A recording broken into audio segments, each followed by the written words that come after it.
Bienvenue dans Voix de comptable, le podcast qui t'aide à trouver ta voie. Je suis Julie Lagneau, experte comptable mémorialiste en quête de sens et j'accompagne les étudiants de la filière expertise comptable à prendre leur envol. Je parcours la France à la recherche d'anciens étudiants en comptabilité et nous retraçons ensemble leurs doutes, leurs échecs, leurs expériences et bien sûr leurs réussites.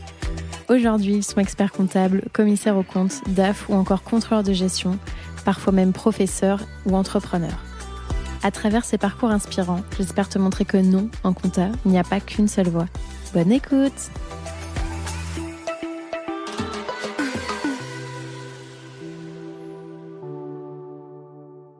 Et oui, c'est encore moi. Juste un petit mot pour t'annoncer la grande nouvelle. J'ai écrit un livre aux éditions Vuibert qui s'appelle Réussir l'expertise comptable et qui condense mes 6 années d'expérience en tant qu'étudiante et jeune professionnelle du chiffre.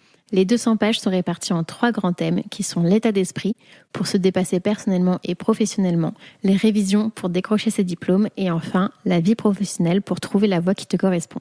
Il est déjà disponible en librairie, sur la Fnac, sur Amazon, en format physique ou digital. Donc si ça t'intéresse, je te mets le lien dans la description de l'épisode. Et maintenant, je te laisse en très bonne compagnie avec l'invité du jour.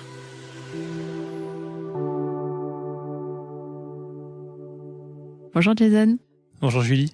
Je suis super contente d'être avec toi aujourd'hui. On est dans les locaux de TGS. D'ailleurs, j'ai interviewé Alexandre qui est votre expert comptable. Exactement.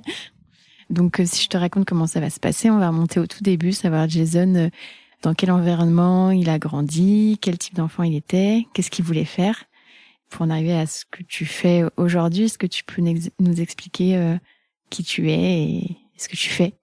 Déjà, merci de me recevoir sur ton podcast. Donc, je m'appelle Jason Foisson, j'ai 32 ans. Je suis aujourd'hui cofondateur de Lamaconta, que j'ai créé avec Audrey, mon associé, qui est à la fois aussi mon associé dans la vie, vu qu'on est en couple depuis maintenant 9 ans. Et Lamaconta, aujourd'hui, ça a 4 ans. J'ai l'impression que ça avait plus que ça. Non, on a été créé juste avant le Covid. En gros, on a commencé à avoir l'idée en l'été 2019. Et ensuite, on a créé une première version de Lamaconta sur fin 2019. Et on a vraiment créé la société début 2020. Ok. Et Lamaconta, tu peux nous expliquer ce que c'est pour ceux qui ne connaîtraient pas? Alors pour ceux qui connaissent pas, Lamaconta, c'est tout d'abord un site d'emploi spécialisé pour les cabinets d'expertise comptable. Et on va plus loin que la simple offre d'emploi en mettant en avant la marque employeur des cabinets. Ce qu'il faut savoir, c'est que les cabinets, ils ont tous une marque employeur, qu'elle soit bonne ou mauvaise. Et nous, on essaie de la mettre en avant pour attirer des candidats et surtout attirer des candidats qui vont rester plus longtemps chez eux parce qu'ils les auront choisis pour qui ils sont. Donc on met en avant des photos, des vidéos, du contenu textuel qui va présenter le type de clientèle que peut avoir un cabinet, ses valeurs, qui sont les collaborateurs qui sont dans le cabinet. Voilà, donc essayer de donner le maximum de matière pour que le candidat il puisse se projeter. On présente les outils aussi, par exemple, sur les pages cabinet.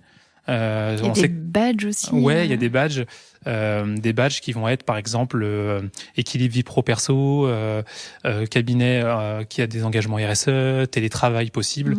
Donc c'est des badges qui peuvent se retrouver sur plusieurs pages. Après, c'est à chaque cabinet d'aller mettre des mots et des explications sur pourquoi ils mettent ce badge en avant lors d'entretiens avec les candidats. Et mince, j'ai perdu ce que je voulais dire. Qu'est-ce que je veux dire? J'ai perdu. J'avais une question avant de passer à l'enfance. Lamaconta. Mince, j'ai perdu ce que je voulais dire. C'est pas grave. Alors attends, je te demandais du coup pour mince. Bon, bref, c'est pas grave. Du coup, on profile plutôt entrepreneur et pourtant, t'as fait des études de compta, on va y revenir. Est-ce que tu pourrais nous dire où est-ce que tu es né? Est-ce que tu es né dans la région Pays de Loire ou pas?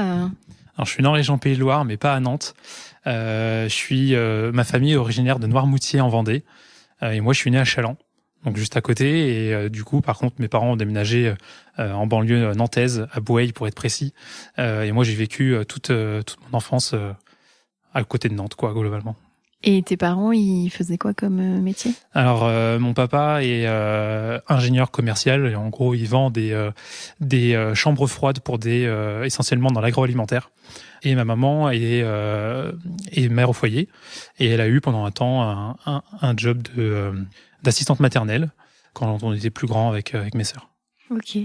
Et quel type d'enfant t'étais? Est-ce que t'étais sage, turbulent? Est-ce que t'avais des bonnes notes ou des moins bonnes notes? Enfant plutôt sage, pas tendance à faire de bêtises ou à sortir un peu du cadre. Moi, je suis le dernier d'une fratrie de trois. J'ai 2 grandes sœurs et en fait, moi, j'étais plutôt le petit dernier qui suivait un peu ce qui se passait et pas trop fait de vagues. Plutôt des facilités à l'école. Donc en fait, je me laissais un peu porter facilement, pas trop besoin de bosser. Enfin, j'ai envie de dire heureusement pour moi et du coup, j'avais plutôt des bonnes notes à l'école sans en faire trop. Donc ça a plutôt été un avantage. Et je me suis laissé porter comme ça jusqu'au lycée sans trop bosser, quoi. Est-ce que tu avais des idées un peu de métiers qui te faisaient rêver ou... Ouais, j'en ai eu plusieurs. J'ai eu une période où je voulais devenir astrophysicien quand j'étais au collège. Ensuite, je me suis rendu compte qu'il fallait un bac+8 et qu'on n'était pas très bien payé. Donc, du coup, j'ai pensé à autre chose. Donc, j'ai déjà une notion un peu de rentabilité, des études et de ce qu'on allait gagner plus tard. Après, j'ai voulu être pilote d'avion de chasse, complètement rien à voir. J'étais plus jeune, j'étais fan du film Top Gun et en fait, ça m'a donné envie de rentrer dans l'armée. Et c'est ce que j'ai fait. Après le lycée, je suis rentré en prépa en prépa militaire au lycée militaire de La Flèche, le Prytanée. Et ensuite, j'ai changé de voie. T'es resté combien de temps là-bas? Je suis resté 8 mois. En fait, j'ai fait un début d'année. En fait, c'est une prépa maths sup, maths spé. On va dire sur le plan cursus. Enfin, c'est quelque chose de classique en maths sup, maths spé. Et en plus de ça, j'avais tout l'environnement militaire où j'étais en uniforme. On faisait tout comme des militaires. Vous faisiez votre lit au carré et tout. Exactement. On faisait contrôler les lits tous les matins.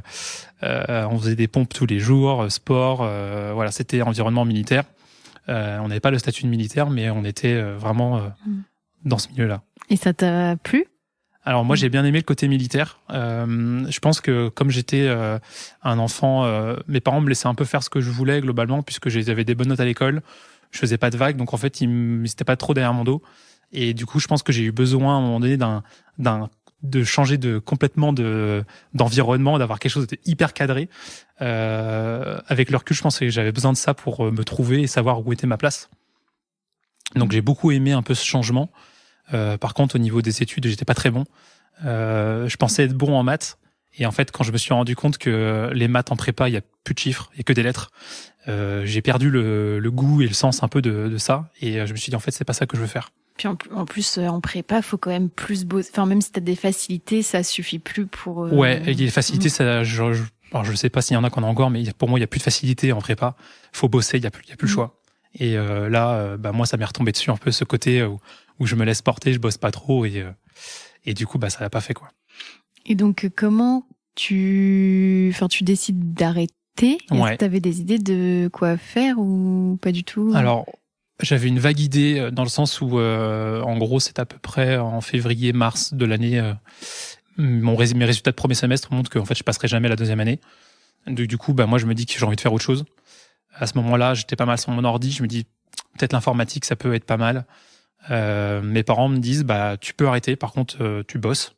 Donc, j'ai bossé pour finir mon année scolaire, entre guillemets. Et je me suis orienté vers un IUT informatique. Donc, je me suis dit, ça va être pas mal pour moi. J'aime bien l'informatique. En tout cas, j'aime bien être sur mon ordi. Et je suis arrivé en IUT informatique. Et là, par contre, je me suis rendu compte que c'était des écrans noirs et il fallait développer. Et en fait, c'est pas ce que j'imaginais. Je sais pas trop ce que j'imaginais, en fait. Pareil, j'ai fait 6-7 mois et j'ai arrêté encore. Et là, j'ai eu cette chance, c'est que en fait, j'étais à l'IUT informatique de Nantes. Et dans les mêmes locaux, il y avait le DUT GEA. Et donc GEA, c'est pour gestion des entreprises et administration, pour ceux qui connaissent pas. Et en fait, j'avais une copine qui était dans ce cursus-là et en fait qui avait du mal en compta et en maths financière. Et du coup, moi, j'ai touché à ça. Et là, j'ai retrouvé le goût des chiffres. Et je me suis dit, mais en fait, c'est ça qu'il faut que je fasse. En tout cas, c'est dans ce milieu-là qu'il faut que je m'oriente. Et en fait, du coup, j'ai demandé à à intégrer l'IUT-GEA et j'ai été pris. Donc tu l'as intégré encore l'année d'après. Exactement. Enfin, donc si en fait, j'ai perdu 2 ans de réorientation entre 18 et 20 ans, jusqu'à ce que je trouve le DUT-GEA. Et là, du coup, j'ai trouvé ma voie. Et là, ça t'a plu? Tu avais peut-être des meilleures notes? Tu bossais plus ou peut-être pas forcément? Non, en fait, je bossais pas forcément plus. En fait, moi, je suis assez sensible à ce que j'aime faire. Et quand j'aime faire un truc ou une activité, je suis en général très bon et j'ai des facilités. Et quand j'aime pas, je laisse complètement tomber. Et du coup, moi, j'étais assez élève très très bon dans les matières compta, maths, facilement avoir des 18 et 19 sur de moyenne. Par contre, les matières que j'aimais pas trop, par exemple au lycée en philo, j'avais 5 de moyenne. Et en fait, donc du coup, j'étais assez dans l'extrême à chaque fois en fait, et j'arrivais à passer comme ça les semestres avec une moyenne, quoi. Et t'as dû faire un ou des stages, je sais pas comment ça se passe en DUT. Ouais, alors maintenant d'ailleurs le DUT est devenu un BUT, c'est en 3 ans. Mais à l'époque, donc c'était entre 2011 et 2013, on avait un stage de fin de cursus qui était en 2 mois, 10 semaines exactement, qu'on faisait entre avril et juin. Et du coup, moi j'ai fait un stage en compta dans une concession Volkswagen. Et ça t'a plu? Alors j'ai bien aimé, pour le coup, j'aimais bien le côté compta. Alors par contre, je suis arrivé, j'étais perdu, dans le sens où en fait on faisait encore de la compta papier, on faisait tout, les journaux, on écrivait tout, nos écritures à la main, aucune informatique. J'ai utilisé le logiciel Ciel peut-être une fois pendant 2 heures pendant mon cursus. Genre les écritures, c'était papier quoi? Tout papier, on écrit tout à la main. Et je crois qu'il y en a encore pas mal. T'as jamais eu ça? J'ai jamais connu moi. Ok.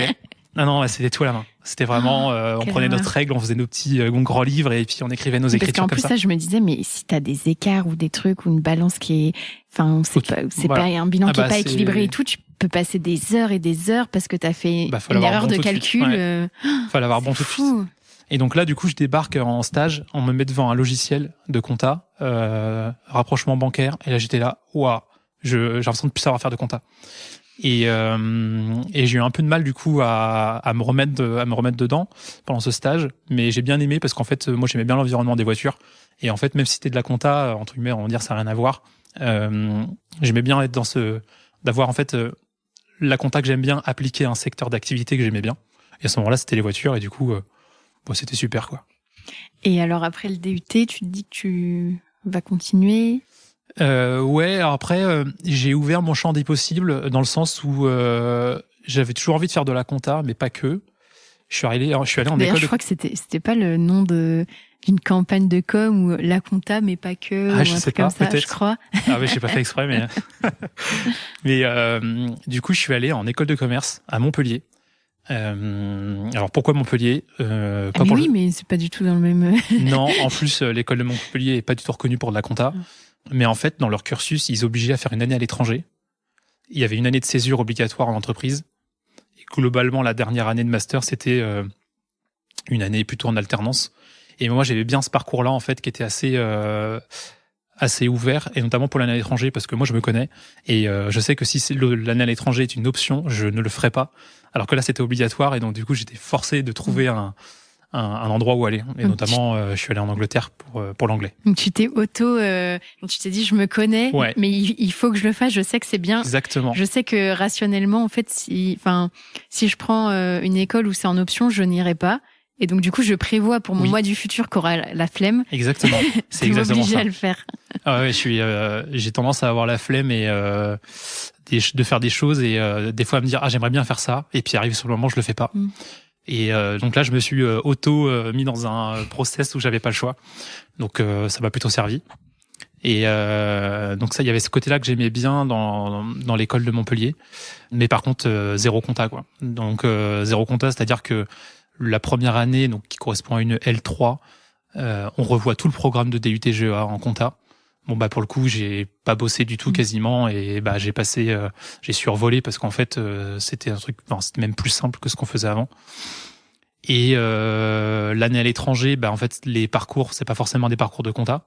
On peut choisir un peu ce qu'on veut. Donc j'avais un parcours, ce qu'ils appellent International Business pour l'année de M1 en Angleterre, et donc je faisais un peu de logistique, un peu de compta, un peu de management de projet. Donc c'était assez généraliste. Et après la dernière année en master, là j'avais une option un peu contrôle de gestion plutôt. Et pareil, en fait, on reprenait ce qu'on avait fait en DUT. Et moi, j'aime bien dire qu'en fait, en DUT, on voit déjà 90% de ce qu'on a besoin de faire au quotidien. Et en fait, en tout cas, dans les études, ça s'est vu. Et j'ai aussi fait une année de césure, du coup, et c'est là où j'ai découvert le cabinet. Et t'as fait une année de césure en cabinet? Ouais, alors une partie. Donc, l'année de césure, c'était 1 an. J'ai fait 6 mois en stage en contrôle de gestion chez Lactalis, à côté de Nantes. Il y avait une usine et ils cherchaient un stagiaire. Pour le coup, ça, j'ai pas du tout aimé. Environnement très cloisonné, très secret. Il y a pas droit de discuter. Je crois qu'ils publient pas leur compte. Alors déjà, il y a ça.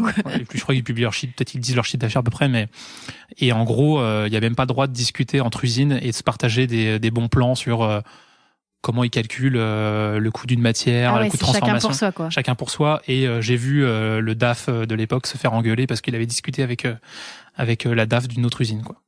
Donc moi, j'ai trouvé ça très bizarre, très secret. Puis le milieu industriel m'attire pas du tout. Donc je l'ai fait un peu par le prestige en disant de Lactalis, en me disant c'est une grande marque, ça va être bien. Et je me suis rendu compte que c'est pas ça que j'aimais. Et après, il y a un copain, en fait, sa mère travaille dans une boîte d'investissement sur Nantes. Et elle m'a dit, bah tiens, l'audit pourrait peut-être t'intéresser. On en a discuté un peu comme ça par hasard. Et du coup, elle a passé mon CV à Deloitte, à Nantes, cabinet d'audit et de conseil. Et je commençais à me renseigner un peu sur l'audit. Et j'ai dit, effectivement, il y a peut-être un truc. Je vais revenir vers de la compta, moins contrôle de gestion, qui pouvait m'attirer, ou voire direction financière d'entreprise. Et là, du coup, à ce moment-là, je dis, bah tiens, l'audit, ça pourrait être pas mal. Le côté, on va dans plusieurs entreprises, ça change, ça bouge. Je pense que ça va être pas mal. Et donc, du coup, j'ai fait un stage pendant 6 mois chez Deloitte à Nantes. Et ça t'a plu? Ouais, ça m'a vraiment plu. C'est hyper stimulant. On apprend très vite. On lui fait confiance assez rapidement. Enfin, du moins, on a des responsabilités rapidement. Et si on les saisit, en fait, on peut nous faire confiance et on peut monter très rapidement. Tous les ans, on change de poste. Donc ça, c'est assez c'est assez valorisant. Standardisé normalement. Exactement. Je sais, j'ai plus exactement, c'est peut-être pas exactement les bons termes, mais je crois que t'as J1, J2. Enfin, en gros, t'es junior 1, junior 2. Exactement. Après, t'as, je sais plus, senior 1, senior 2, manager 1, manager 2. Exactement. Et d'autant plus dans les gros cabinets, c'est tous les ans, il y a on va dire un niveau de poste. Donc quand t'es en stage, en tout cas chez Deloitte, tu commences comme un J1, un junior 1. Ce qu'ils appelaient eux l'assistant 1, mais c'est pareil. Et donc du coup, je fais ça pendant 6 mois. Et du coup, après, pendant ma dernière année d'études, j'ai continué chez Deloitte en alternance. Donc là, j'ai continué sur ce poste de J1. Du coup, on va dire que j'ai pas recommencé, mais en gros, tu continues sur cette partie-là. Et j'ai fait ça pendant 1 an en alternance en plus. Donc j'allais à Montpellier une semaine par mois et je revenais à Nantes 3 semaines après. Et t'étais spécialisé dans un secteur d'activité ou est-ce que, sans citer les noms, mais un peu les activités sur lesquelles on n'est pas forcément spécialisé. Par contre, on va dire en province, dans les cabinets comme Deloitte, souvent c'est ce qu'ils appellent industrie et services. Donc on fait beaucoup de grosses industries, des boîtes de services, de temps en temps des banques. Mais moi, je faisais essentiellement industrie-service. Ok. Et est-ce que tu as des petites anecdotes ou des choses qui t'ont... Est-ce que vous avez détecté des fraudes ou des... Alors moi, j'ai pour le coup, j'ai détecté une fraude une fois chez un client. Forcément, je peux pas le dire parce que c'est pas divulgable. Parce qu'en fait, quand on est assistant, en général, on s'occupe des cycles de bilan et notamment la trésorerie. Et à ce moment-là, moi, chez un de nos clients, j'ai découvert que la comptable, qui avait aussi accès à la compta, piquait dans la caisse. Et donc du coup, on a découvert, il y avait 150 000 euros qui avaient disparu sur l'espace de 2 ans et demi. Donc petite anecdote. Et c'est vrai que ça fait bizarre quand on le trouve, parce qu'en fait normalement c'est un peu ce qu'on cherche, les erreurs, les fraudes. Et le jour où ça arrive, c'est un peu bizarre parce qu'on a une impression de, pendant une microseconde, est-ce que je dois entre guillemets balancer que j'ai trouvé un truc et est-ce que je suis sûr de moi qu'il y a vraiment un truc? Est-ce que je suis sûr de moi? Est-ce que je dois déranger Alors au départ, on en parle à son chef de mission, qui va potentiellement en parler à l'entreprise, soit à la personne concernée et directement au dirigeant. Et après, est-ce qu'on dérange le manager pour dire je crois avoir trouvé quelque chose? Alors, effectivement, on dérange jamais parce qu'il y a toujours on n'est jamais sûr de nous quand on commence. Et c'est comme ça qu'on apprend. Si jamais il n'y avait pas d'erreur, il n'y a pas d'erreur. Et par contre, s'il y a une erreur, et en l'occurrence là, il y avait une fraude, du coup, il faut le dire. Et donc, tu es resté en alternance et après, je suppose que tu as obtenu ton diplôme. Ouais, j'ai obtenu mon master qui, on va dire, c'est un master en management. C'est un peu généraliste, quoi. Ouais, il s'appelle en fait master grande école, parce que Montpellier est dans les grandes écoles de commerce. Mais en fait, ça veut tout et rien dire parce qu'en fait, il y en a plein qui faisaient des spé en marketing, d'autres en finance. Donc en fait, c'est un truc très généraliste avec une petite option, on va dire, finance.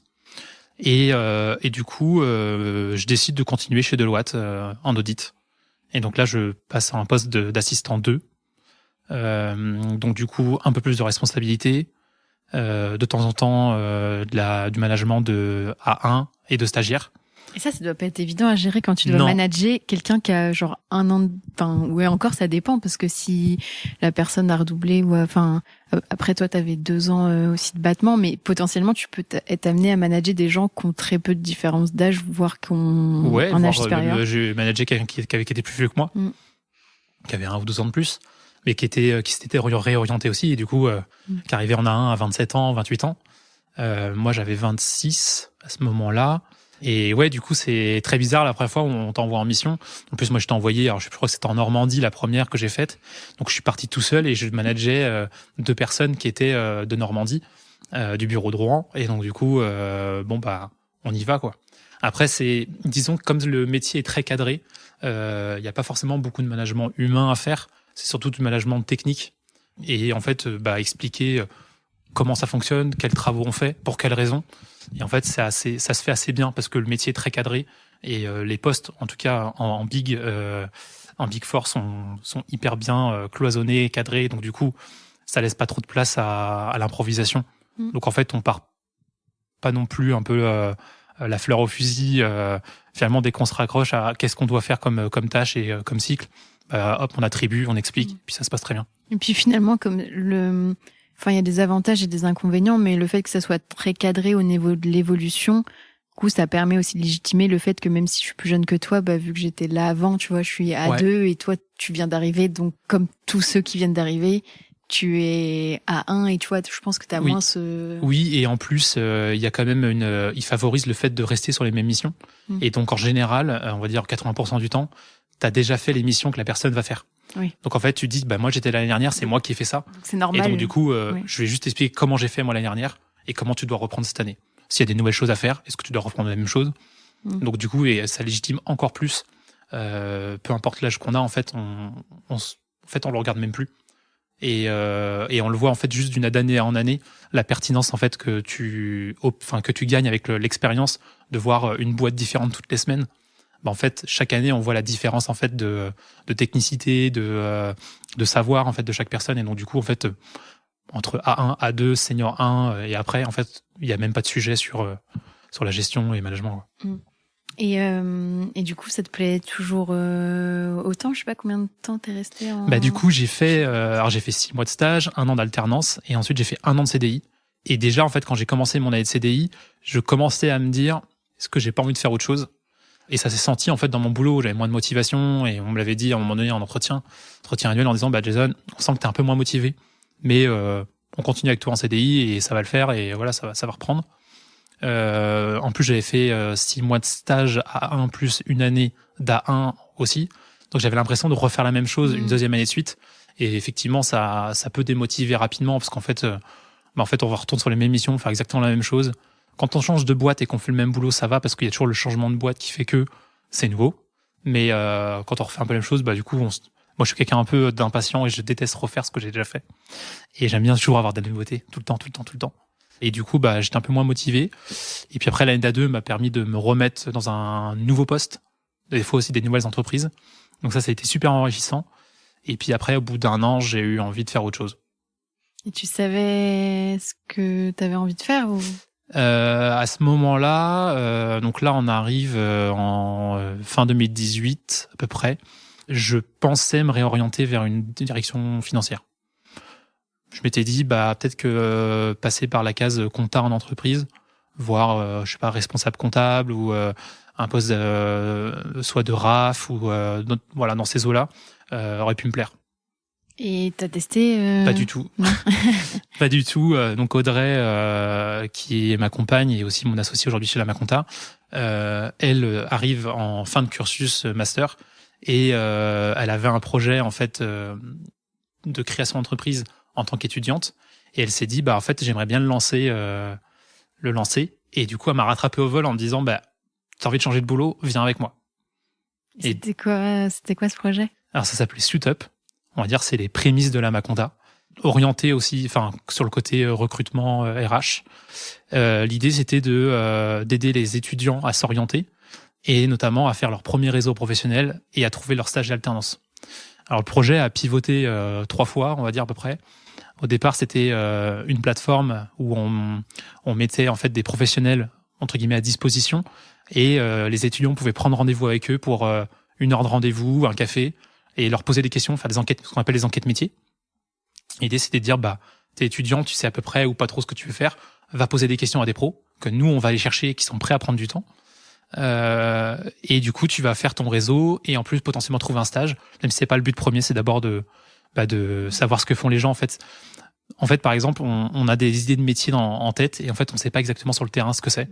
Comme le DUT informatique ou. Voilà, exactement. J'aime bien l'informatique, je vais aller faire l'informatique, mais en fait, c'est vraiment c'est pas ce que j'imaginais.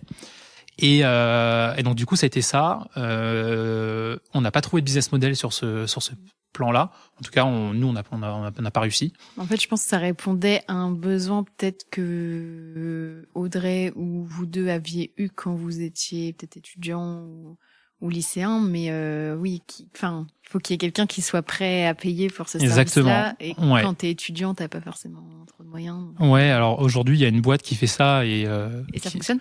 En tout cas, ils existent toujours. Hein. Je sais pas à quel point ça fonctionne. Ça s'appelle My Job Glasses et en fait, ils font ça et en fait, eux font payer plutôt des grosses entreprises.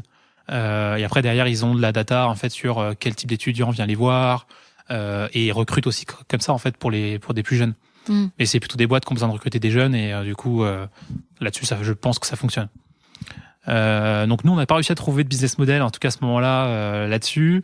On a fait pivoter en se disant qu'on allait faire des événements pour les écoles, pareil avec des rencontres professionnelles, mais plutôt sur du one shot. Donc en fait faire un événement qu'une école, dire on prend une classe, on va vous amener des professionnels et par des thématiques un peu de jeu dans un bar ou dans un café quelque part.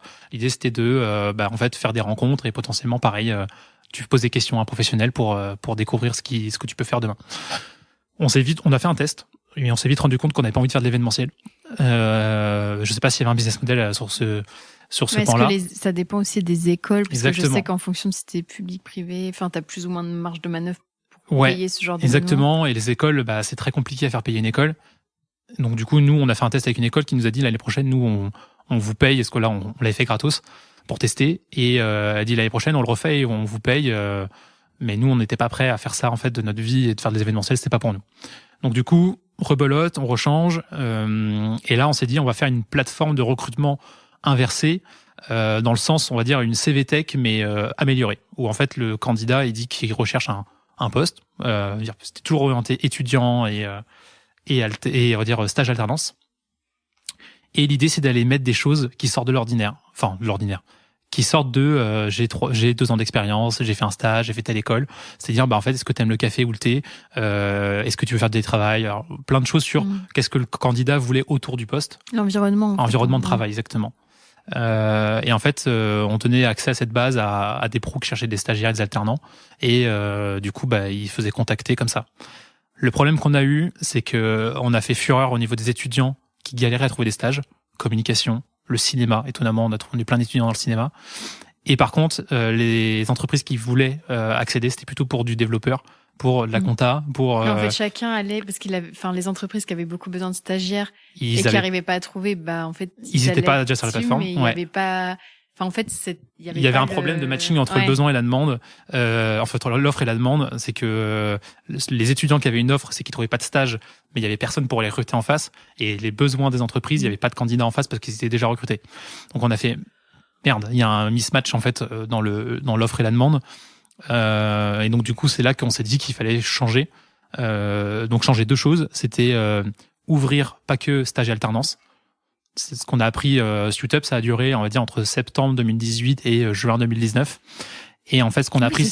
Il s'est passé beaucoup de choses quand même. Ouais, en 9 mois, même si pour nous, ça a été trop... Enfin, entre guillemets, on aurait dû avancer beaucoup plus vite. Mais bon, c'est la première fois que tu crées, entre guillemets, un projet. C'était pas une boîte à ce moment-là, pas une entreprise. Et comment dire... et du coup, on s'est dit, il n'y a pas de business model au niveau des étudiants. Pas que, en tout cas. Pas que orienté que étudiants. Et il faut qu'on se spécialise. Là, on a commencé à se dire, il faut qu'on se spécialise sur un domaine où il y a une problématique, à la fois côté candidat et côté entreprise. Et c'est là où la Maconta, en fait, est arrivée. Moi, étant du milieu comptable, plutôt, je connaissais, en tout cas, j'avais une expérience en cabinet d'audit. Je voyais qu'il y avait des problèmes de recrutement. À ce moment-là, sans trop y prêter attention, parce que ça me concernait pas, moi, dans ma gestion au quotidien. J'allais en mission, mais juste que je voyais que, on n'a pas de seniors. On galérait à recruter des collabs confirmés et je m'étais dit, moi, en me replaçant en tant que candidat, c'est vrai qu'on a du mal à trouver aussi ce qu'on veut, et des fois c'est un peu la roulette russe. On arrive dans une entreprise mais on sait pas si ça va être bien. Et Audrey, du coup, elle avait toujours eu envie de créer, elle est plutôt côté market et RH, et avait envie de créer un projet justement là-dedans, et du coup on a allié justement nos forces et on a adapté au milieu de la compta. Donc toi, plus l'expertise activité, sectorielle. Expertise compta, métier, audit, au moins au départ. Le temps qu'Audrey, elle connaît ce marché-là, maintenant elle connaît très bien. Et Audrey, elle est plus cette partie RH et marketing, comment se mettre en avant, quelles sont les bonnes pratiques au niveau des candidats. Et en fait, du coup, à ce moment-là, on est rentré dans un incubateur avec Audrey, qui s'appelle Maya Mater, qui est porté par la cantine numérique à Nantes. Et en fait, ça a duré 4 mois. Et en fait, pendant ces 4 mois, toutes les semaines, on doit itérer sur les projets. Et c'est là où, en fait, Suitup, qui était le premier nom de projet, est mort et la Maconta est née. Et donc, en fait, on a passé une bonne partie de notre été, en fait, 2019, à appeler des experts comptables, des candidats, et pas que des experts comptables, aussi des directeurs financiers, des responsables comptables à l'entreprise. L'idée étant d'avoir des retours sur comment ils recrutent, comment ils font, sur quelle plateforme, qu'est-ce qui marche pas, voilà, essayer de prendre un peu le pouls du marché de où est-ce qu'il y a une problématique. Est-ce qu'il y a une problématique aussi? C'était aussi une question. Et c'est là où on s'est dit, les experts comptables, les cabinets d'expertise, il y a un sujet, tant côté candidat que cabinet, on dirait expert comptable associé, dans le sens où tous les cabinets me disent, je galère à recruter, je trouve pas de candidat. Et les candidats nous disent, sur les offres d'emploi, il y a que des offres de cabinets de recrutement. Et en fait, on sait pas chez qui on postule. Et là, on s'est dit, OK, il y a quelque chose, il y a moyen il y a un entre-deux à aller chercher et se mettre une place à prendre pour contenter tout le monde. Donc, vous avez fait un peu votre étude de marché, en fait. Exactement. L'été 2019, en gros, c'était juillet 2019. Et du coup, on a fait, cette étude de marché auprès des acteurs du marché, et on a regardé ce qui se faisait dans un peu les nouveaux services sur le recrutement. On a vu des Welcome to the Jungle, des We Love Dev, qui justement avaient ces pages entreprises. Ils présentaient un peu l'intérieur de l'entreprise pour essayer de donner de la matière aux candidats. Et nous, on s'est dit, il y a peut-être quelque chose à les reprendre là-dedans, qu'il n'y a pas sur l'expertise comptable. Et du coup, l'appliquer à l'expertise comptable. Et c'est ça, j'ai retrouvé du coup ce que je voulais dire au tout début. C'était que, en fait, la Maconta, ça correspond un peu, ça a fortement inspiré de Welcome to the Jungle. En partie, mais adapté au secteur. Au départ, c'était une source d'inspiration, tout comme peut l'être We Love Dev, qui est plus orienté de développeurs, vraiment plus technique encore. Il y a là d'autres acteurs qui font aussi ce système de page employeur. Ça devient un peu une norme en fait maintenant dans tous les job boards, et le Work le fait, même Indeed maintenant le fait, même si c'est pas ça qu'on voit, mais ils le font. Et on s'en a inspiré, et plus le temps avance et plus on adapte à l'expertise comptable, notamment les outils. On présente les outils de la profession, c'est un exemple. Et petit à petit, on s'éloigne de ce que peut faire un Welcome to the Jungle ou un We Love Dev, et on est notre propre, on a notre propre signature. Et comment vous avez l'idée d'appeler ça la Maconta? Alors, lama compta, c'est très simple. Dans notre incubateur My Amateur, il y avait des photos de lama partout. La personne qui gérait ça était fan de lama et il y avait des cadres de lama partout. Et un jour, on nous a dit, ce serait bien qu'il y ait une boîte qui s'appelle Lama quelque chose. Et nous, on s'est dit, Lama Compta, en rigolant. Et en fait, ça a un peu resté. Mais au-delà de ça, on va dire plus sérieusement, Lama Compta, en fait, c'est pour nous, ce qu'on s'est posé la question de garder le nom forcément au début. Et en fait, on s'est dit, en fait, le lama, c'est une mascotte. Et en fait, ça, les gens nous remarquent par ce lama. On le voit aujourd'hui, Audrey se balade toujours avec son lama en événement, ou n'importe où elle se déplace. Et au-delà de ça, le lama, il est victime de préjugés. Parce que tout le monde pense qu'il crache alors que c'est un animal très gentil. Il faut juste pas l'embêter quand il a pas envie. Et en fait, on s'est dit, c'est marrant. Les cabinets d'expertise comptable ont un peu mauvaise presse publiquement. Quand on dit qu'on fait de la compta, les gens nous regardent un peu, la compta, ça n'a pas l'air top, vous êtes sérieux. Et pourtant, comme le lama, c'est un métier super. Et moi, j'ai adoré travailler en cabinet. Alors, je faisais de l'audit, pas de la compta, mais quand même, c'est le même type de métier. Je trouvais ça super. Et on s'est dit, il y a vraiment quelque chose à aller craquer et à montrer aux yeux du monde que le métier en cabinet expertise, en audit, en conseil, c'est des métiers géniaux et il faut attirer du monde. Et cette fois-ci, comparé à votre expérience précédente, est-ce que vous sentez l'attraction directement Ouais, comment ça se passe? En fait, pendant cet incubateur, quand on était à My Amateur, il y avait une experte comptable qui était venue faire une intervention pour aider justement sur la partie trésorerie. En étant tous primo-entrepreneurs, en fait, de nous dire comment on gère ses premiers sous, ses ventes, c'est quoi un compte de résultat, comment on calcule une marge, voilà. Le b.a.-ba. Donc, pour le coup, moi, je savais un peu tout ça. Mais par contre, ce qui était bien, c'est qu'elle était expert comptable et on pouvait aller lui poser des questions sur ses problématiques de recrutement et du coup, on lui a présenté un PowerPoint de ce qu'on imaginait. Donc, c'était PowerPoint de une page, globalement, Lama Compta qu'on imagine. Donc, on a tout fait un peu à la mano. Et on lui a dit, nous, on va t'aider à recruter avec ça. Est-ce que t'achètes? Elle a dit, OK, j'achète. Donc, en fait, on a fait notre première vente comme ça. Alors, c'était peut-être 100 € pour un an d'abonnement au démarrage. Mais nous, l'important, c'était de se dire, on a un premier chèque. Et ça, on se dit, OK, il y a quelque chose. Si elle est prête à acheter une idée, on lui a dit, OK, on revient dans un mois avec un premier produit fini. Et donc, du coup, elle a dit, OK, d'accord, on se revoit. Et donc, du coup, là, on s'est vu en fin août, début septembre, je sais plus. Et donc, du coup, on est arrivé avec un première version de Lama Compta sur un WordPress. Voilà. C'est parti comme ça. Et toujours cliente. Notre première cliente, elle est toujours cliente. Et comment on fait pour peut-être que certaines personnes se rendent pas trop compte, mais je crois d'ailleurs que c'est parce que j'en avais parlé avec Audrey, mais on s'en rend pas forcément trop compte de l'extérieur, mais au final la profession c'est un peu un monde fermé. Enfin, c'est un peu tout le monde, on connaît tous les acteurs et dès qu'il y a un nouvel acteur, c'est pas forcément facile de se faire connaître ou d'intégrer que ce soit les événements, genre les congrès et tout. Et alors comment on fait pour un peu faire partie de tout cet écosystème Ouais, effectivement, ça on l'a appris après, au bout d'un an, en disant, je sais plus qui nous l'avait dit la première fois, mais il y a un peu une règle de pour se faire une place dans les mondes de l'expertise comptable, il faut 3 ans. Et un peu 3 ans, la première année, les gens nous découvrent potentiellement. La deuxième année, on est toujours là, on grossit. Et la troisième année, les gens se disent, ils sont là depuis 3 ans, donc c'est peut-être sérieux. Mais je pense que c'est un peu le biais que peut avoir un expert comptable habitué à voir des entreprises. Il y a beaucoup d'entreprises qui peut-être meurent dans les 2 premières années, voire 3 premières années. Et je pense que ce biais-là se dit que au bout de 3 ans, ils ont passé les 3 ans déjà, ça devrait aller. Donc il y a effectivement ce côté-là. Nous, on a eu une chance là-dessus. Enfin, une chance dans le sens où on a créé Lama Compta début 2020. Donc en fait, on avait cette première cliente. On avait 2 autres clients qui nous ont rejoints, on va dire en septembre, octobre. Et on a débarré à 2020, on dit ça y est, c'est bon, on a 3 clients. Il faut qu'on les facture parce qu'on les avait pas facturés. Du coup, on a dit il faut créer la société. On crée la société, on se dit ça y est, 2020 c'est notre année, ça démarre. Et là, Covid, confinement. Et en fait, ça a été une chance parce qu'en fait, beaucoup d'experts comptables fonctionnent où quand on veut les voir, il faut prendre rendez-vous physiquement avec eux et il faut aller se déplacer les voir. Enfin, il faut aller les voir.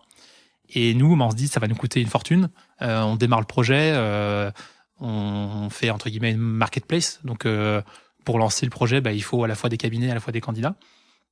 Et on se dit ça va être compliqué. Et là le Covid arrive, tout le monde se met en visio. Et nous, ça a été une chance pour nous parce que ça a pu démultiplier notre force, entre guillemets, notre force commerciale, pouvoir faire plusieurs rendez-vous dans la journée. Tous les experts comptables se sont mis à la visio, là où il n'y en avait pas beaucoup avant. Et en fait, nous, ça nous a permis en fait de pouvoir continuer à avancer comme ça, sans avoir trop de frais. Mais effectivement, par contre, tous les événements, ça coûte cher. Les événements, la profession coûte assez cher. Et au début, on en fait un seul, puis après, on en fait deux. Puis petit à petit, on avance. Ah, c'est fou quand même. Vous avez eu une chance entre guillemets avec ce qui de base était pas forcément était plutôt un obstacle. Oui. Vous l'avez transformé. Ça nous a aidé nous à il y a toute cette partie en fait initiation à l'informatique, en tout cas à la visio, moyen de communication qui aujourd'hui en fait nous paraissent tellement évident qu'en fait qui a été faite par la force des choses et qui a poussé tout le monde à s'y mettre. Et nous, ça nous a aidé en fait. Là, on l'a clairement vu quand on proposait des visios au début. C'était ouais, mais si on fait une visio, c'est pas pareil. Venez nous voir. On sentait que si on voulait signer un nouveau client, il fallait se déplacer. Et arrivé le Covid, et là, alors il y a eu une phase quand même où il se passait plus rien parce que tant de dire que le recrutement et attirer des nouveaux collaborateurs, c'était pas la priorité. Et puis il y avait géré du coup le Covid avec l'activité partielle, les demandes d'aide. Il y a eu un mois où ça a été très il se passait plus rien pour nous. Après on était qu'au début, donc en fait on n'avait pas de charge, on n'avait pas de bureau ou un petit bureau à 3 au départ avec Kylian qui nous avait rejoint sur la partie tech. Et du coup c'était pas très grave en termes de charge, mais du coup ça nous a un peu coupé dans notre élan où on se lançait. Mais du coup, au fur et à mesure, tout le monde se mettait à la visio et ça a repris. Et du coup, en fait, on s'est rendu compte que ça a été pour nous un gros avantage. Et puis, outre le gain, le coût de déplacement, le temps, t'es en visio. Oui. Tu finis ta visio, tu peux enchaîner avec visio, quoi. Exactement. Alors que, en fait, si tu vas dans un cabinet, par exemple, puis en plus, typiquement, est-ce que tu prévois 1h, 1h30, 2h? C'est plus délicat de dire... j'ai un rendez-vous après, donc je me casse alors que tu étais en train de discuter avec la personne. Il y a toujours en plus temps de déplacement en fonction de vous et le client. Nous aujourd'hui à la Macanta, on est dans toute la France. Si on doit se déplacer, en fait, on peut vite perdre une journée pour aller voir une seule personne. Et donc du coup, effectivement, puis avant les rendez-vous, t'as toujours ce moment où on prend un petit café, il y a un peu ce qu'on appelle le small talk, on discute, on apprend à se connaître. Tu visites les bureaux. Voilà, et en fait, c'est du temps... T'arrives vite à minimum une demi-journée, si on compte tous les temps de déplacement et tout. Exactement, ouais, complètement. Et donc ça, c'est plus pour la partie expert comptable, et pour la partie candidat, comment vous avez fait pour... Ce qu'on a fait en fait dès le départ avec la Macanta, c'est que et qu'on a toujours aujourd'hui, c'est qu'on a une partie gratuite où en fait un cabinet peut créer une page sommaire. Il n'y a pas tout le contenu, mais c'est une page sommaire. Il peut seulement recevoir des candidatures spontanées. Et en fait, on s'est dit pour lancer et pour attirer aussi des candidats, pour tester ce qu'on avait, notamment les premiers clients, proposer les premiers clients à nos candidats. Et du coup, on a ouvert la plateforme en mode gratuit sur des pages sommaires avec peu d'informations pour avoir un nombre de cabinets intéressants. Et on a commencé avec Nantes en référençant tous les cabinets nantais. Et du coup, ça nous a permis d'avoir cette première base de cabinets. Et déjà, en fait, pour la plupart des candidats à qui on présentait la Macanta, au début un peu à la mano, en disant, on a un nouveau service, on propose telle chose. Et ils disaient, c'est super parce qu'en fait, il y a plein de cabinets que je ne connaissais pas. Et en fait, déjà, rien que de référencer les cabinets, en fait, certains cabinets, en fait, ils disaient, je les connaissais pas, je savais pas qu'ils existaient. Et du coup, ça a permis d'ouvrir, en fait, pour eux, une opportunité, en fait, de nouveaux cabinets, de postes ou...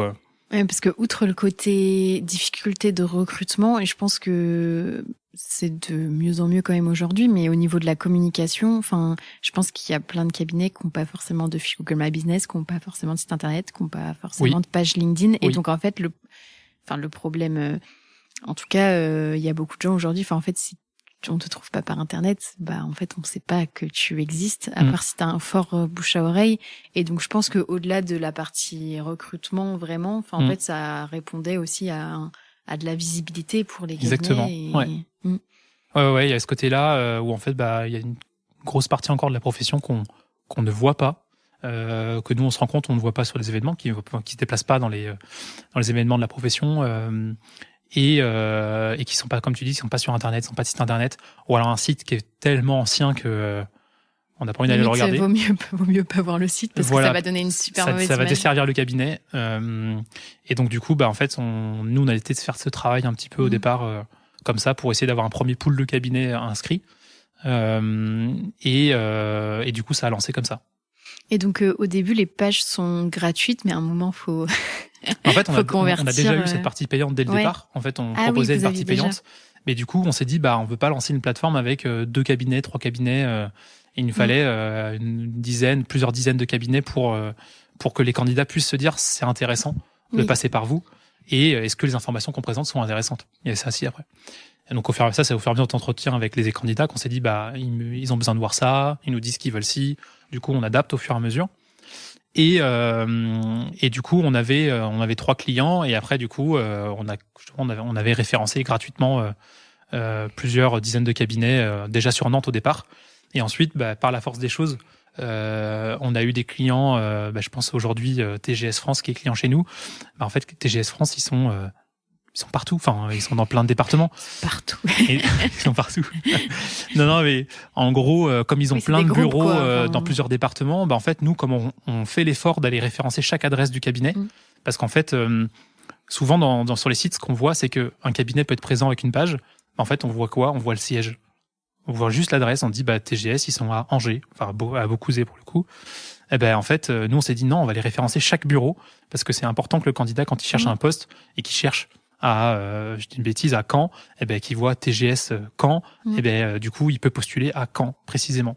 Et il sait qu'il y a un bureau, il sait que c'est près de chez lui ou loin de chez lui, il sait qu'il peut y aller en bus, en vélo. Et voilà, donc il y a aussi cette partie-là de référencer vraiment chaque bureau. Et donc du coup, nous, ce qui nous a permis en fait avec des clients, quand je pense TGS France ou une extenso Ouest Atlantique, donc la partie Atlantique et Loire-Atlantique et Vendée, d'aller justement faire un maillage très rapidement sur une bonne partie de la France. Et aujourd'hui, d'avoir des cabinets dans tous les départements. Et même pour le traitement après des candidatures, si tu références que genre TGS par exemple, en fait il y a, je sais pas si c'est une personne en RH qui traite les candidatures derrière, en fait tu te reçois toutes les candidatures de toute la France et pas forcément celles qui correspondent à ton bureau, à toi. Ouais, et en fait on a dès le départ en fait pris le parti de dire chaque bureau peut avoir une personne référente pour le recrutement et justement en fait à chaque fois qu'un candidate à un bureau précisément d'un cabinet, c'est la personne concernée qui va recevoir le CV. Il n'y a pas de perte d'information, il n'y a pas de transfert de CV. Ça peut arriver dans certains cabinets qui ont un pôle recrutement. Je crois que TGS, pour le coup, a un pôle recrutement. Après, des personnes dans ce pôle sont affectées soit à des bureaux différents, soit à des pôles audit ou conseil. Mais du coup, ça a permis déjà de se dire, on oriente vers la bonne personne tout de suite. Et tu disais, par exemple, typiquement pour TGS, où il y a énormément de bureaux, est-ce que vous avez mis en place des process genre pour automatiser le fait que, je sais pas, ou si t'as un fichier Excel avec tous les TGS Nantes, TGS Rennes, TGS Caen, les adresses, les trucs et tout, que ça crée des pages en automatique? En fait, les bureaux, ça crée pas des pages en automatique. C'est des sous... Ouais, en fait, c'est juste sur la page. En fait, on a une carte qui va représenter avec tous les points en fait des bureaux et les adresses qui sont indiquées. Par contre, on a cette possibilité de faire des sous-pages aussi. Ça, c'est autre chose qu'on propose en option. Si, par exemple, un TGS France, un Extenso, un BDO veut mettre en avant des agences, comme là aujourd'hui on est au Patio à Nantes chez TGS, veut mettre en avant des agences, elle peut le faire sous forme de sous-page avec du contenu dédié à cette sous-page. Avec des photos dédiées, avec du contenu textuel dédié, voilà. Et donc du coup, ça permet en fait de les mettre en avant en fait, notamment quand on a un gros groupe, des spécialisations qu'on peut avoir. Ouais, ça peut même être genre des pôles si on a un pôle audit, un pôle expertise, ça peut être sous cette forme-là. Et là, du coup, le cabinet est assez libre en fait sur est-ce qu'il veut le faire par géographie, par secteur d'activité, voilà, c'est libre à eux. Et donc ça, c'était au début. Est-ce que ça... Donc tu nous as expliqué comment vous aviez fait un peu pour attirer à la fois d'abord les experts comptables et puis ensuite les candidats une fois qu'il y avait assez d'experts comptables. Et comment ça s'est passé après le développement, enfin quelles ont été les étapes ça a été très simple. Fallait prendre son téléphone, LinkedIn, mail et puis bombarder... déjà, entre guillemets, on a commencé par la Loire-Atlantique et puis après, on essaie de s'écarter de façon géographique autour, contacter les cabinets en disant nous, on voit des candidats passer qui candidatent dans cette région-là. Ça peut peut-être vous intéresser d'être présent sur la plateforme.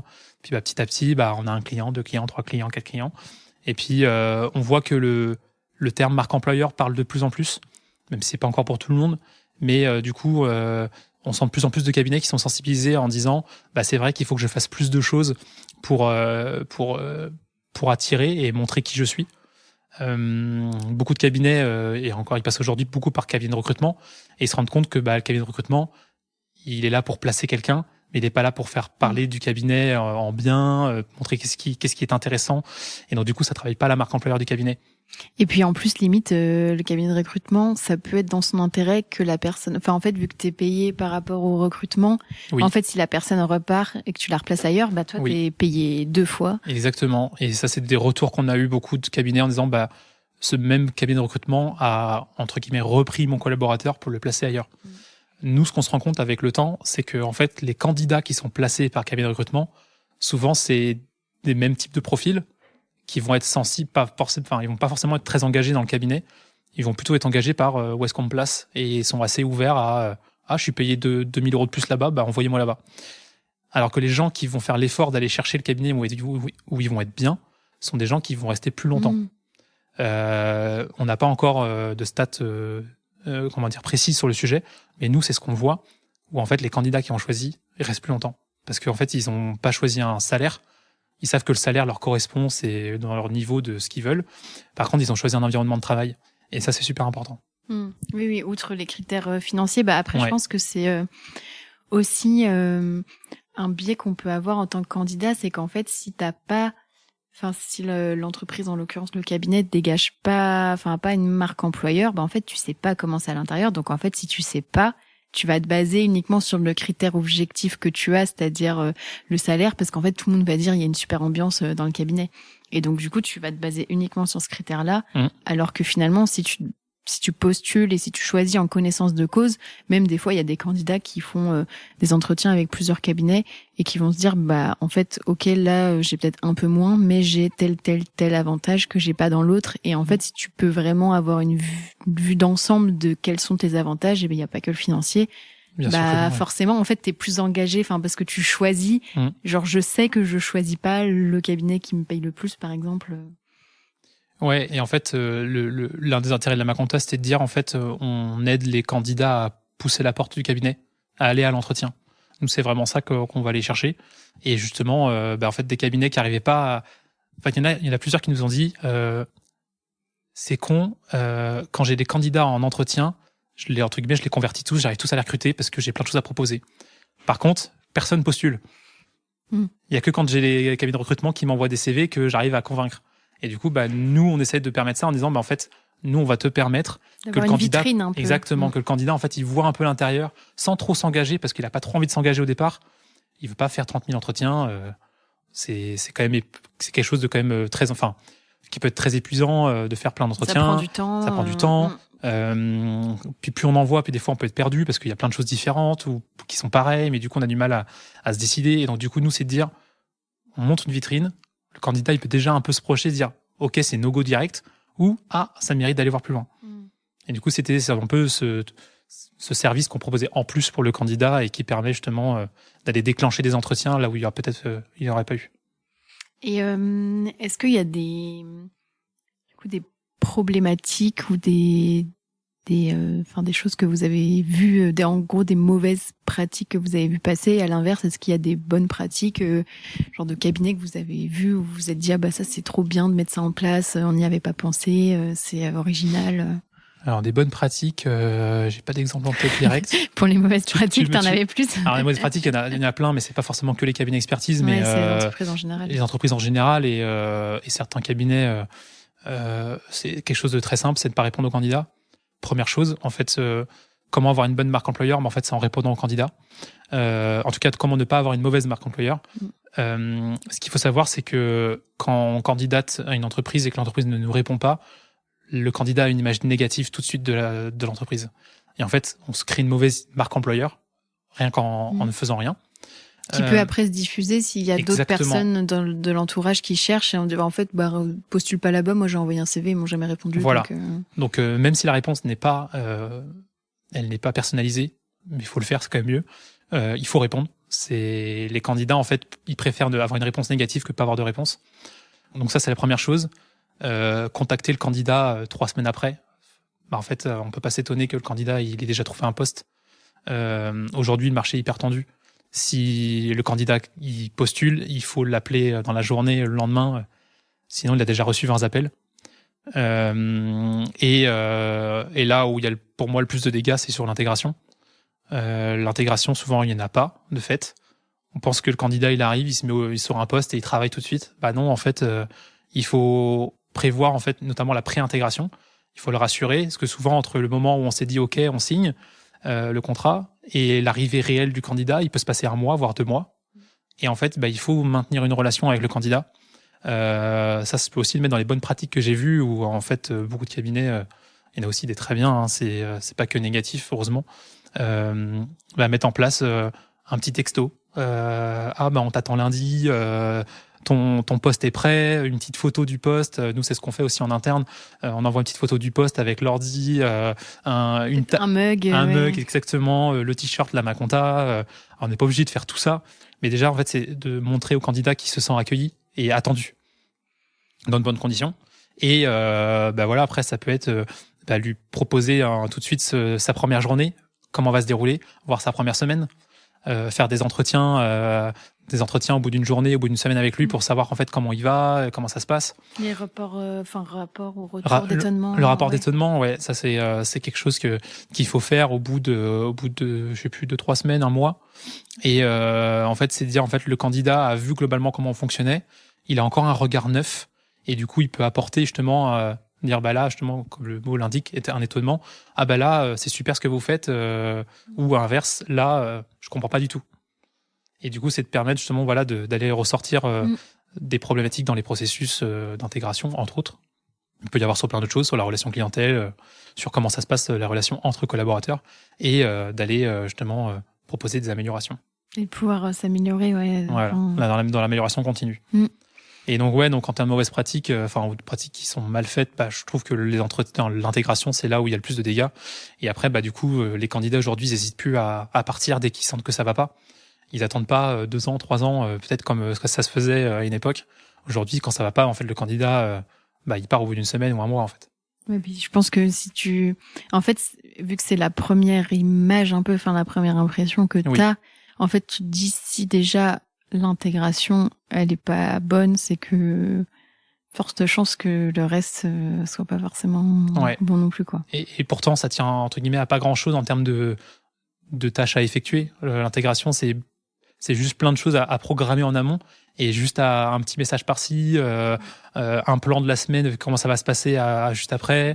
Commander un ordinateur. Commander un ordinateur et qu'il arrive en temps et en heure. S'assurer qu'il y ait un bureau disponible. Voilà. Prévenir les collaborateurs qu'il y a une nouvelle personne qui arrive. Oui, parce que des fois, c'est... Voilà. Ou c'est qui on n'a pas de bureau pour lui, comment ça va se passer. Donc ça arrive, des choses comme ça. Déjà, tu te sens... T'arrives et on te dit c'est qui, on n'a pas de bureau pour toi. Voilà. Tu te sens pas accueilli, quoi. Complètement. Et donc ça arrive malheureusement et c'est warning, red flag direct. Il faut mettre quelque chose en place, au moins un minimum. Ou faut une personne référente du cabinet parce que souvent, ce qui se passe, c'est que les associés peuvent se dire c'est à moi de le faire, mais ils ne prennent pas le temps de le faire. Alors qu'en fait, un collaborateur, une collaboratrice, ça se trouve, il serait trop content de s'en occuper et au moins de gérer, on va dire, le chef de projet intégration des collaborateurs et de se dire, en fait, c'est moi qui m'assure que toutes les tâches sont faites et que tout est prêt pour que la personne arrive.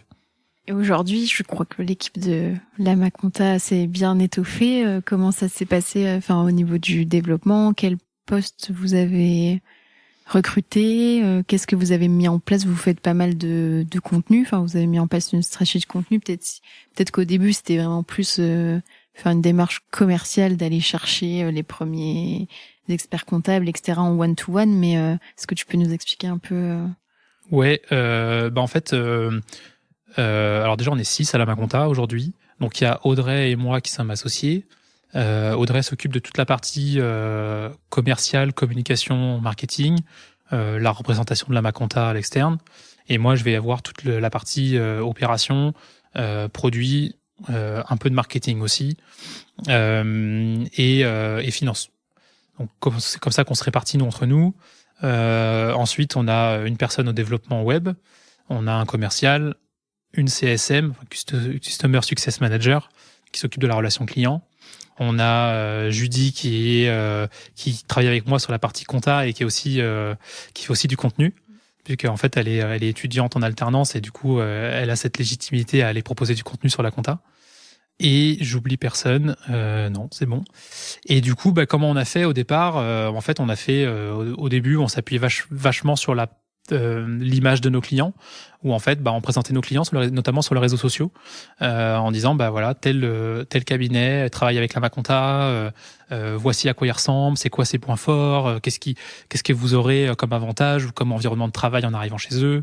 Donc, on a essayé de mettre pas mal de choses comme ça en place, à essayer de justement de créer une communauté en parlant de nos clients. Et puis, petit à petit, on a commencé à faire du contenu vidéo. On a interviewé nos clients, mais pas que. Aussi d'autres experts comptables qui présentaient leur métier, à faire des offres d'emploi en vidéo, à faire quelque chose qui sortait un peu d'une simple fiche, une offre d'emploi classique. Donc on a proposé pas mal de choses, contenu vidéo entre autres, qu'on partageait sur YouTube, sur nos réseaux sociaux, sur la Maconta s'ils avaient une page la Maconta, ou eux le mettaient sur leur site après. Donc on a fait pas mal de choses comme ça. On a créé notre podcast aussi, Génération Comptable.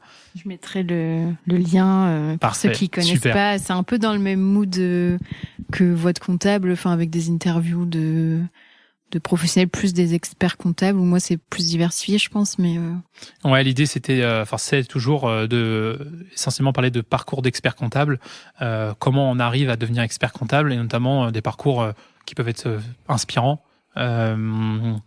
Mais on se concentre sur la personne et pas forcément sur le cabinet qu'il a pu créer, comme tu fais dans Voix de comptable. Donc donc Génération Comptable, c'est moi qui l'ai entre guillemets qui ai commencé à être hôte de ce podcast, et ensuite c'est Judy chez nous qui a repris. Moi je voyais bien que je n'étais pas fait pour ça, et du coup Judy elle est très douée et très contente d'aller rencontrer tous ces experts comptables. Et donc du coup ça marche super bien. Et voilà, et donc du coup on continue toujours à faire du contenu, et d'autant plus du contenu pour les candidats surtout.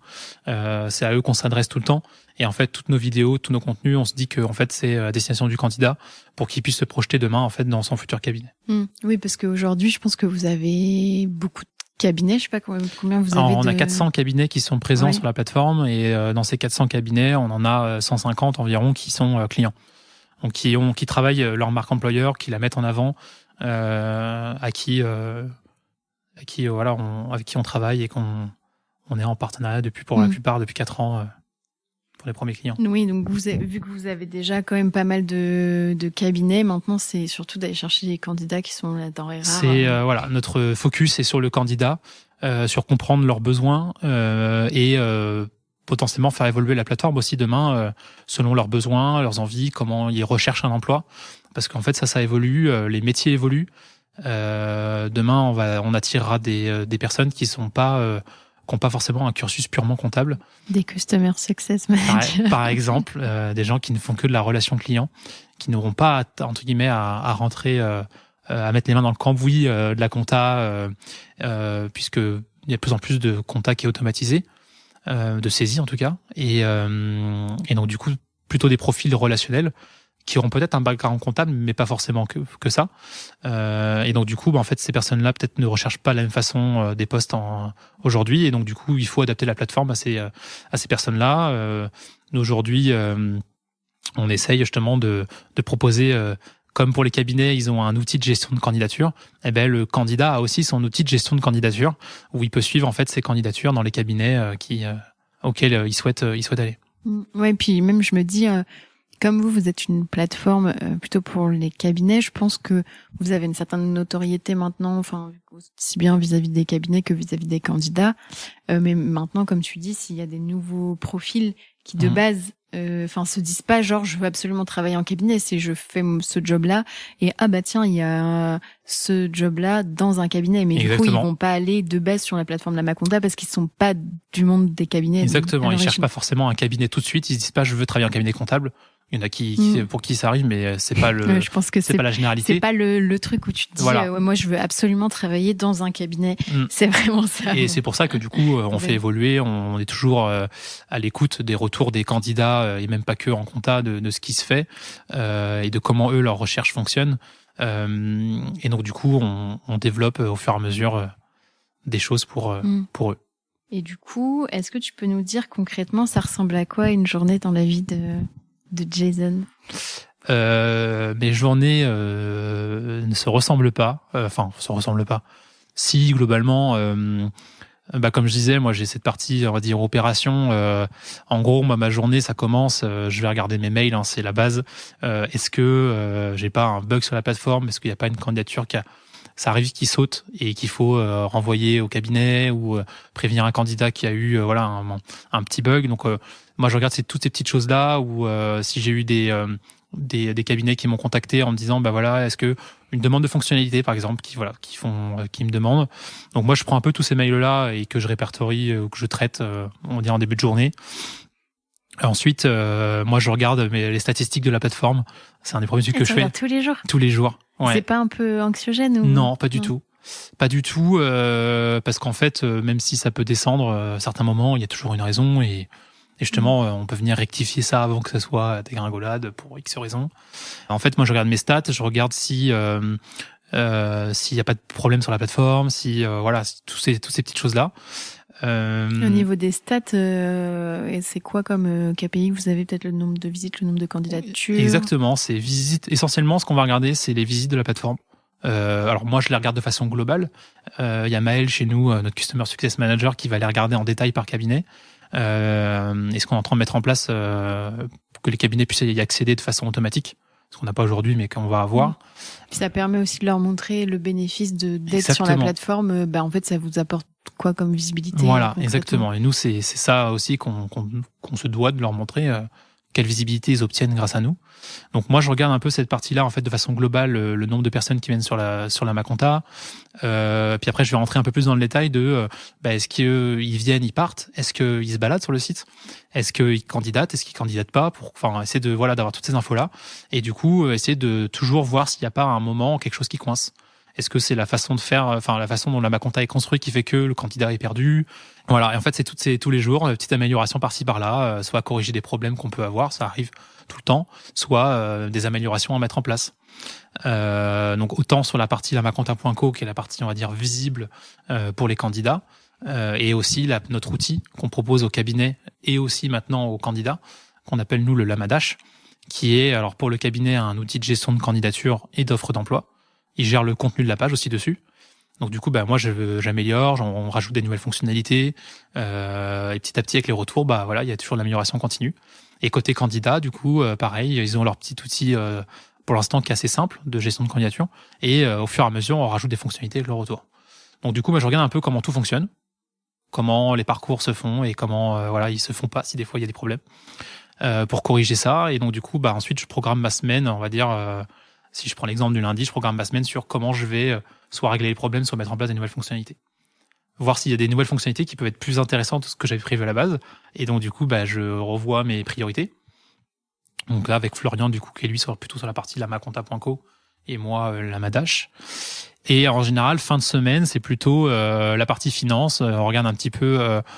les clients qui ont été facturés, pas facturés, s'il y a des relances à faire avec Judy, on regarde ça, si niveau trésor on est bon, voilà.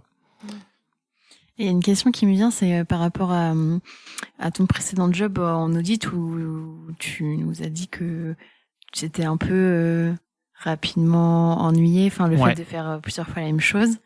Et pour autant, même si tes semaines sont jamais vraiment les mêmes parce que les problématiques etc. sont pas les mêmes, globalement, ça a l'air d'être un peu similaire d'une semaine sur l'autre. Est-ce que t'as pas peur de t'ennuyer à un moment Il y a forcément des tâches qu'on aime moins faire parce que c'est jamais agréable d'avoir des bugs et que des cabinets, des clients soient impactés. Ça peut te prendre plus ou moins de temps en plus. Oui, ça dépend. Des fois, on trouve pas le problème parce que c'est un problème qui arrive comme ça, temporaire, et qui disparaît parce que il y a un ralentissement sur un serveur et en fait, on n'est pas à l'abri. Donc, il faut régler ça et des fois, il n'y a pas de problème à régler, mais il y a quand même un problème. Donc, c'est beaucoup, c'est souvent rassurer le client en disant que c'est pas normal qu'il y ait un problème, mais ça s'arrange. Et la différence aussi, la grosse différence, c'est qu'aujourd'hui, je travaille pour moi. Et ça, c'est énorme comme différence. Plutôt que de travailler pour quelqu'un d'autre, entre guillemets, où en fait, même une tâche répétitive, je la vois pas de la même façon. Parce qu'une tâche répétitive, je me dis souvent, est-ce que je peux pas l'automatiser? J'essaie de l'automatiser dès que je peux. Et de deux, souvent ça dure pas, et voilà, des choses que je vais faire pendant un mois, et après hop, on va passer à autre chose. Mais comme je le fais pour moi, je vois l'intérêt derrière. Soit que j'apporte à mes clients, candidats, que j'apporte à l'équipe. Parce que souvent, les automatisations, c'est pour l'équipe, c'est pour qu'ils puissent travailler mieux, qu'ils soient plus performants et qu'ils puissent apporter plus de valeur à nos utilisateurs. Ouais, t'as peut-être une plus grande liberté aussi, comme tu disais, dans le fait de, par exemple, d'automatiser ou de déléguer certaines choses, ou que t'avais pas forcément surtout qu'en plus c'était dans un big, donc méga structuré, où tu peux pas faire la règle, c'est le process, et tu suis le process. Et c'est facile pour le cerveau. Ouais, tu te reposes. Quand on a un process qui est bien établi, parce qu'en fait, on n'a pas à réfléchir sur ces parties-là, et juste à réfléchir sur les travaux qu'on a à faire. Là, ma réflexion, elle est tous les jours, même si des fois, et toute la journée, même si des fois j'ai des micro-tâches qui se répètent, forcément ça arrive, comme dans tout métier, mais ça m'embête moins. Ou alors si j'en ai marre, je vais chercher à l'automatiser d'une façon ou d'une autre. Donc, et j'ai cette liberté justement, comme tu dis, de pouvoir le faire, de pas me dire en fait je dois passer par 3 personnes pour valider quelque chose, acheter un outil ou qui permet de faire. Ça va te passer plus de temps de... Voilà, là je sors ma carte bancaire et j'achète, et puis un outil, et puis je mets en place, et puis c'est terminé. Je me dis que ma valeur peut être mise ailleurs, notamment à développer une nouvelle fonctionnalité ou aller chercher d'autres candidats. Et justement, est-ce que vous avez des projets pour cette année 2024 ou même d'autres années le gros du projet, qui est pas vraiment un projet, mais en fait c'est de continuer toujours à avoir plus de cabinets sur la plateforme, parce que du coup ça apportera encore plus de valeur aux candidats. On a vraiment cette volonté d'être, comme je disais sur le début de la Maconta, d'être un peu l'annuaire un peu des cabinets aussi, de pas juste d'avoir une raison sociale sur Papers ou sur société.com, mais d'avoir un cabinet, une entité quelque part où postuler, et d'être un peu ce référent. Donc nous on veut avoir tous les cabinets qui travaillent leur marque employeur ou pas, mais on veut tous les cabinets sur la plateforme. Donc ça va être le gros sujet, d'aller chercher ça. Et ça permet aussi, peut-être pour ceux qui n'ont pas de site ou de... Enfin, exactement. Ça permet au moins on a eu le cas d'un client comme ça, qui avait pas de site internet, et en fait, qui avait juste la Maconta. Il me dit, mais en fait, j'ai pas besoin de site internet parce que j'ai pas besoin de clients. Ils arrivent tout seuls. Par contre, j'ai besoin de candidats, donc j'ai une page de la Maconta. Et nous, on s'est dit, ok, là, c'est top. Enfin, il y a un vrai retour hyper intéressant en se disant, en fait, ils ont plus besoin d'avoir entre guillemets un site internet employeur que un site internet pour le client. Et souvent les sites internet sont souvent orientés très clients. Oui, et nous on éduque nos clients et même les cabinets quand on discute avec eux sur le fait qu'il faut avoir un site, même si c'est pas pour les clients, c'est pour les candidats. Et autre projet, on a déjà commencé à le faire, mais on développe un baromètre de la marque employeur. En fait, c'est un questionnaire qu'on envoie aux collaborateurs du cabinet, et avec plein de questions sur leur environnement de travail, les outils, le management, voilà, tout ce qui peut interférer dans leur vie au quotidien dans le cabinet. Et en fait, on en fait un retour. Donc tout ça, c'est anonymisé. Le candidat, en fait, lui, peut répondre de façon transparente. Et on en fait un rapport en fait au cabinet pour qu'il puisse voir s'il y a des points d'amélioration. Et bien souvent, pour ceux qu'on fait depuis 2 ans déjà, donc aujourd'hui c'est quelque chose qui est pas forcément bien automatisé, mais on est en train de travailler sur un outil que les cabinets pourront utiliser de façon automatique, et d'avoir des retours des collaborateurs sur là ça va pas, là ça va bien aussi, parce que c'est important aussi d'avoir des retours qui vont bien. Mais souvent les collaborateurs, quand on leur pose la question en entretien, ils osent pas trop le dire tout comme ça. Donc du coup on veut créer un peu cette plateforme de confiance pour faire des retours des collaborateurs, et que le cabinet puisse s'améliorer justement et avoir une meilleure fidélisation. Donc ça, c'est un outil sur lequel on est en train de travailler en ce moment. Et puis ça peut permettre après, si on affiche ces KPI-là sur typiquement la fiche cabinet, exactement, de donner envie. T'as tout compris. Voilà, l'idée demain, c'est d'avoir justement je sais pas comment dire, cette note, ce point en disant moi j'ai fait comme certains cabinets pourraient mettre leur badge de Great Place to Work. Ils pourraient avoir cette note qui dit nous en fait on a fait le questionnaire et on a ça, on est comme ça chez nous, et en fait les gens sont très contents. Et après, on pourrait trier quand t'es candidat, tu mets ta région et puis tu tries par la note. On pourrait. Mais du coup, est-ce que les cabinets oseraient faire le baromètre et l'afficher après? Si c'est une bonne note, c'est comme le Nutri-Score. S'il est bon, on le met. Sinon, bon. Mais bon, ceux qui l'ont pas, du coup, on se doutera qu'il est pas bon. Voilà. Non, mais exactement. L'idée, c'est de pouvoir voir en fait quel cabinet sera le mieux pour nous. Et des fois, c'est pas parce que la note est pas géniale, mais des fois, il y a des points particuliers qui sont très bons dans les cabinets, et ce qui peut attirer un candidat aussi pour une partie précise. Donc du coup, c'est ça qu'on développe. On va en faire un outil dédié. Et puis après, c'est toujours développer de nouvelles choses sur la profession, sous cette partie de attractivité, recrutement, fidélisation, et voir comment on peut s'inscrire dans justement, je te parlais tout à l'heure des problématiques d'intégration, et comment on peut, nous, dans l'outil qu'on propose, venir proposer ces outils-là d'intégration, du moins d'aller plus loin dans la planification de OK, je recrute ce candidat, je le mets dans engagé, qu'est-ce qui se passe maintenant? Comment on initie les tâches à faire, qui doit faire quoi? Et donc du coup, on va sûrement aller sur cette partie-là. Et comment tu gères l'équilibre vie pro, vie perso, d'autant plus que, comme tu nous l'as dit, ton associé dans la Maconta est aussi ton associé dans la vie. Comment vous gérez ça? Très bien et très mal à la fois, dans le sens où en fait notre vie pro et perso est complètement mélangée. Il n'y a jamais de coupure entre. En fait, c'est ce qui est bien, c'est qu'en fait, on peut à la fois avoir une conversation perso dans le boulot et une conversation pro dans la vie perso. Et comme on est tous les deux dans le même bateau, dans la même boîte, en fait, c'est simple. Et comme on se complète bien, il n'y a pas de sujet là-dessus. Et donc du coup, en fait, il y a aucune problématique sur notre équilibre pro perso. Tout roule en fait. Parce qu'en fait, vous avez pas vraiment de vie pro ou de vie perso. Enfin, c'est pas aussi distinct que ça. C'est votre vie et c'est votre quotidien. Ouais. Et en plus, comme c'est notre entreprise, du coup, c'est en même temps du perso. Donc en fait, ça, c'est trop bien. En fait, c'est vraiment trop bien. En tout cas, moi, on a l'équipe parfaite et on est en phase sur quand on veut faire du perso et du pro, entre guillemets, on va dire ça comme ça. Il y a jamais de arrête de travailler ou là on bosse, arrête de me parler du ménage ou de la vaisselle. Enfin, je caricature, mais globalement c'est pas mal. Donc voilà, ça roule bien. Donc vous arrivez à combiner les deux. Donc. Ouais. Ouais, parce qu'en fait, aujourd'hui... En plus, vous vous connaissez bien, parce qu'on dit souvent que l'association, c'est un peu comme un mariage, mais du Exactement. coup, là, pour le coup... On s'est mariés professionnellement avant de se marier personnellement. Mais avec Audrey, en fait, ça fait 9 ans qu'on est ensemble aujourd'hui, et en fait, ça fait plus de 5 ans qu'on entreprend ensemble, parce que ça fait depuis septembre 2018 qu'on a commencé à entreprendre, et en fait, on a passé plus de temps à travailler ensemble qu'à ne pas travailler ensemble aujourd'hui, et ça marche encore mieux aujourd'hui que ça marchait au début. Parce qu'en fait, on sait très bien quelles sont les forces de chacun et les faiblesses aussi. Et donc, du coup, on se complète parfaitement à la fois dans le pro et dans le perso. Et c'est ce qui fait qu'aujourd'hui, en fait, ça coule de source, entre nous. Donc, ça se passe bien. Et est-ce que tu es fier de ton parcours et pourquoi? Ouais, je suis plutôt fier. Déjà, en fait, rien que d'avoir créé quelque chose et d'avoir fait du chiffre d'affaires. C'est bête, mais en fait... ce passage on a passé on va dire quasiment 1 an à travailler sur un projet qui, au tout début, qui n'a fait aucun chiffre d'affaires. Versus, après, on a fait notre premier chiffre d'affaires et ça s'est jamais arrêté. Et en fait, il y a eu ce déclic et ça, rien que ça, je trouve ça super. Enfin, moi, pour le coup, je suis fier de ce qu'on a fait avec Audrey.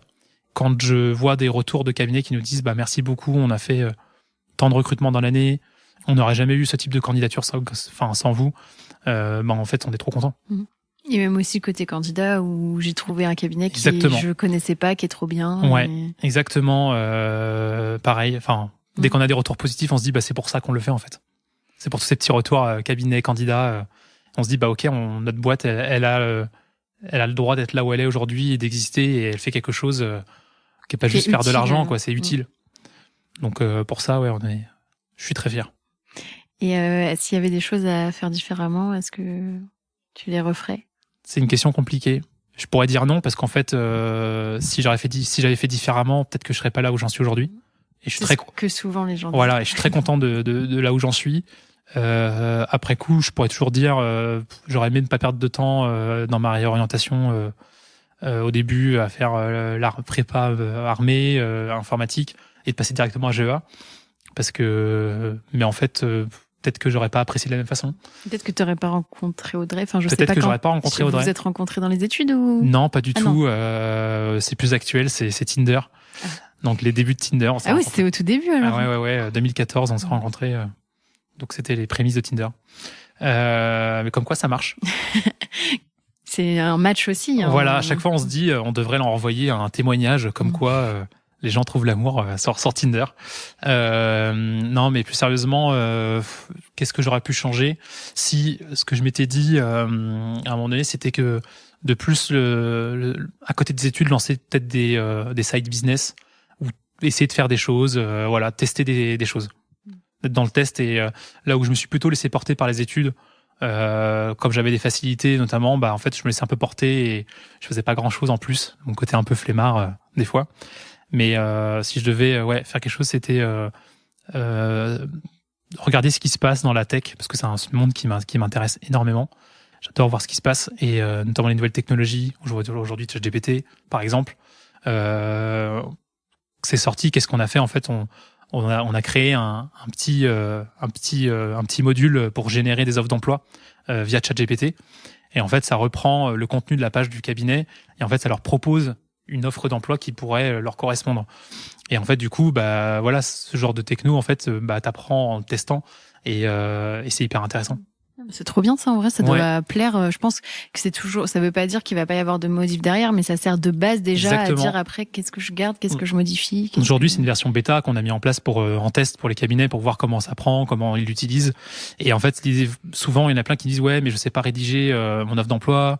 Les gens ont du mal à voir ce qui est bien chez eux, comme ils ont le nez dans la tête dans le guidon, et du coup ils pensent que c'est normal. Voilà. Et à l'inverse, ils voient pas forcément non plus leurs faiblesses Exactement. Et donc du coup, en fait, nous, comme on a travaillé avec eux cette description de page, quand ils arrivent sur la Maconta, on les aide justement à se questionner sur qui ils sont, comment ils sont, c'est quoi leurs valeurs, pour établir une description de page.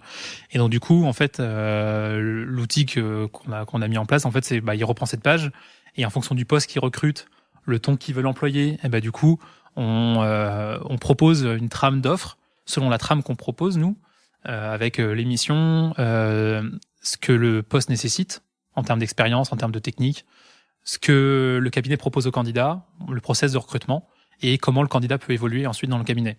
Et donc du coup, on a ces 5 parties, et en fait du coup, nous on reprend ces 5 parties et on essaye justement d'aller avec la description du cabinet, proposer au moins une première matière. Après le cabinet reprend ça et l'adapte à lui.